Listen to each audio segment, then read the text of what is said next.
சந்தியா ராகம் சரியில்லை. இன்னைக்கு என்ன நடக்க போகுதுன்னு பார்க்கலாம். வாங்க வீடியோக்குள்ள போகலாம். என் பொண்ணு எப்பவும் தோத்துதான் இருக்கக்கூடாது, நீ ஜெயிச்சுட்டு வரணும் அப்படின்னு சொல்லி ஆசீர்வாதம் பண்ணி அனுப்புறாங்க ரகுராம். சொன்னதுக்கு அப்புறமா தனலட்சுமி பாட்டியை கலப்புறாங்க. ஆட்டத்தில் ஸ்பீடாக போய் பாயிண்ட் அதிகமாக எடுத்துடுறாங்க. திருப்பூர் பண்ண விட கோயம்புத்தூர் தனலட்சுமி தான் வின்னர்னு சொல்லி அறிவிப்பு கொடுக்குறாங்க. தனலட்சுமி ஜெயிச்சுட்டாங்கன்னதும் அந்த பக்கமாக மணிவண்ணன், சீனு, மாயா எல்லாரும் குதின்னு குதிக்கிறாங்க. பார்வதிக்கு அப்படியே முகமே இல்லாமல் வெகு வேக்காடாக பார்த்துட்டு இருக்கிறாங்க.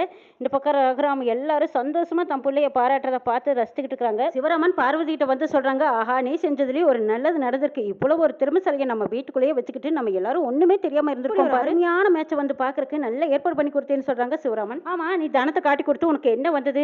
எப்படியோ தானத்தை காட்டி கொடுத்ததுனால இப்ப அண்ணனே இந்த விளையாட்டுக்கு சம்மதம் சொல்லிட்டாங்க. தானத்தையும் பாராட்டிட்டாங்க பாத்தீங்களாங்கிறாங்க சிவராமன். ஸ்டேட் லெவல்ல வெற்றி பெற்றவங்க தனலட்சுமி, அவங்களுக்கு இப்ப பரிசு கொடுக்க விழா ஆரம்பமாயிடுச்சு. 3வது பரிசு ஈரோடு செல்விக்கு, 2வது பரிசு திருப்பூர் ஈஸ்வரிக்கு, ஃபர்ஸ்ட் பிரைஸ் கோயம்புத்தூர் தனலட்சுமிக்குன்னு சொல்றாங்க. அரங்கமே அதர் அளவுக்கு அப்படி கை தட்டு குமியுது.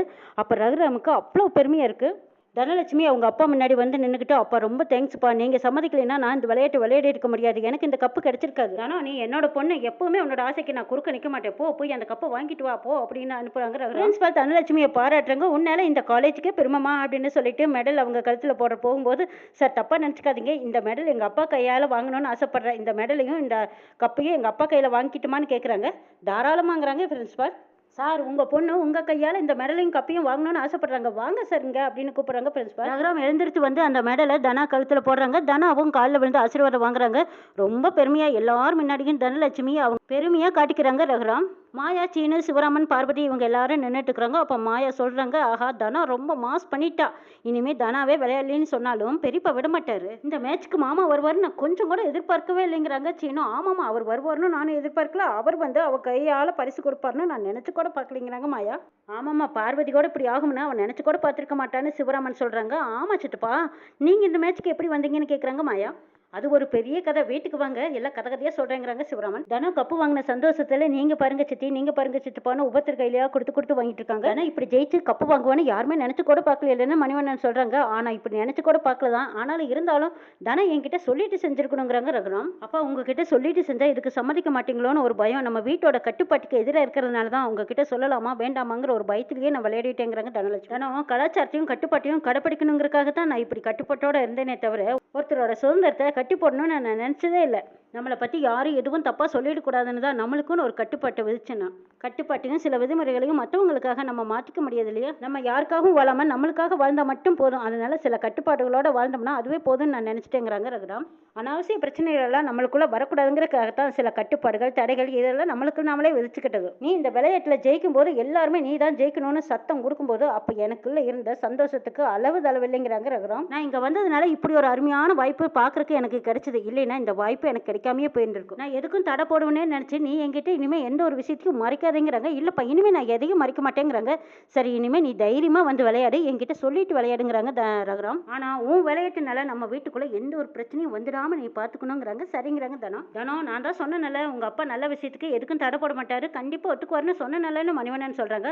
ஆமாம்மா நாங்கள்லாம் எதை பெரியப்பா ஒத்துக்குவார்னு எதிர்பார்க்கவே இல்லைங்கிறாங்க மாயா. பெரியப்பா நீங்கள் இந்த விளையாட்டுக்கு ஒத்துக்குவீங்கன்னு தெரிஞ்சிருந்தா உங்களுக்கு தெரியாமல் இதை செஞ்சிருக்கவே மாட்டோம், கண்டிப்பாக உங்களுக்கு தெரிஞ்சு செஞ்சிருப்போம், நாங்களும் இப்படி பயந்துருக்க மாட்டோங்கிறாங்க. ஆனால் உனக்கு பிரின்சிபல் வர சொல்கிறாங்க, சர்டிஃபிகேட் வாங்கிட்டு போகலாம் வான்னு கூப்பிட்றாங்க கோச். அப்போ நான் போய் ட்ரெஸ் சேஞ்ச் பண்ணிக்கிட்டு பேக் எடுத்துக்கிட்டு நான் போய் சர்டிஃபிகேட் வாங்கிட்டு வந்துட்டுமான்னு ரகுராம் கிட்ட கேட்குறாங்க தனம். தனலட்சுமி ஜெயிச்சிருந்தாலும் ரகுராமுக்கு இது பெரிய ஏமாற்ற மாதிரி, நம்ம வீட்டில் நம்மக்கிட்ட இதை பற்றி யாருமே ஒருத்தருமே சொல்லலையே, இது நமக்கு ஒரு தோல்வி தான், நம்மளை எல்லாரும் ஏமாத்திட்டாங்களேன்னு நினச்சிட்டு அங்கேருந்து யாருக்கிட்டையும் பேசாமல் போயிடுறாங்க ரகுராம் பேசாத போனது ஜானகிக்கு மனசை உறுத்திக்கிட்டே இருக்கு. ஜானகி கண் கலங்கி நிற்கிறாங்க. அந்த இடத்துக்கு மாயா பார்த்துட்டாங்க. என்ன பெருமா தனியாக நிற்கிறாங்களே, பெருமா என்னாச்சு ஏன் இப்படி கண் கலங்குறீங்க, வாங்க போகலான்னு கூப்பிட்றாங்க. ஒன்றும் இல்லை மாயாங்கிறாங்க. ஜானகி அழுதுகிட்டு இருந்ததா நான் பார்த்தேன், இப்போ சொல்ல போகிறீங்களா இல்லையான்னு மாயா கேட்குறாங்க. இல்லை நான் எப்படி இனிமேல் அவர் முகத்தில் முழிப்பேன்னு எனக்கு தெரியலைங்கிறாங்க ஜானகி. நீங்கள் என்ன தப்பு பண்ணீங்க, நீங்கள் அவர் முகத்தில் முழிக்காமல் இருக்கிறதுக்கு அப்படின்னு சிவராமன் கேட்குறாங்க. இல்லை அவர்கிட்ட சொல்லாது பெரிய தப்பு இல்லையாங்கிறாங்க.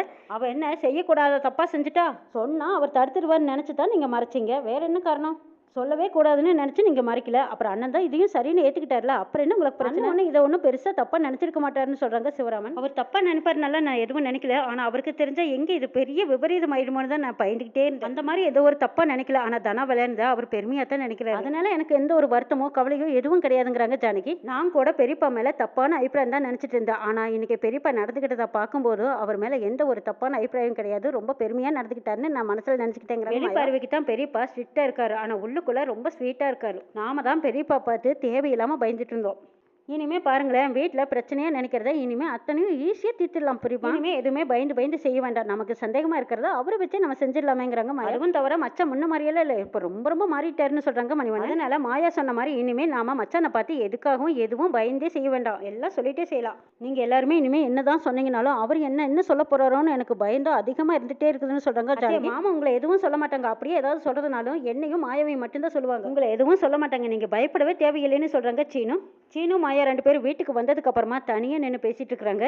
மாயா கிட்ட சீனு சொல்றாங்க, நம்ம காதல் விஷயத்த சமயம் பார்த்து சொல்லிட்டோம்னா நிச்சயமா மாமா ஏத்துக்குவாருன்னு எனக்கு தோணுதுங்கிறாங்க. ஆமா எனக்கும் அப்படித்தான் தோணுதுங்கிறாங்க மாயா. சமயம் பார்த்து ஒரு நாள் பெரியப்பா கிட்ட இதை பத்தி பேசிடணும் அப்படின்னு மாயாவும் சீனுவும் முடிவு பண்ணியிருக்காங்க. சீனு மாயாவோட காதல் அந்த வீட்டுல வெளியே சொன்னதுக்கு அப்புறமா அந்த வீட்டுல எவ்வளோ பெரிய குண்டு வெடிக்க போகுதுங்கிறத வர எபிசோட்ல பார்க்கலாம்.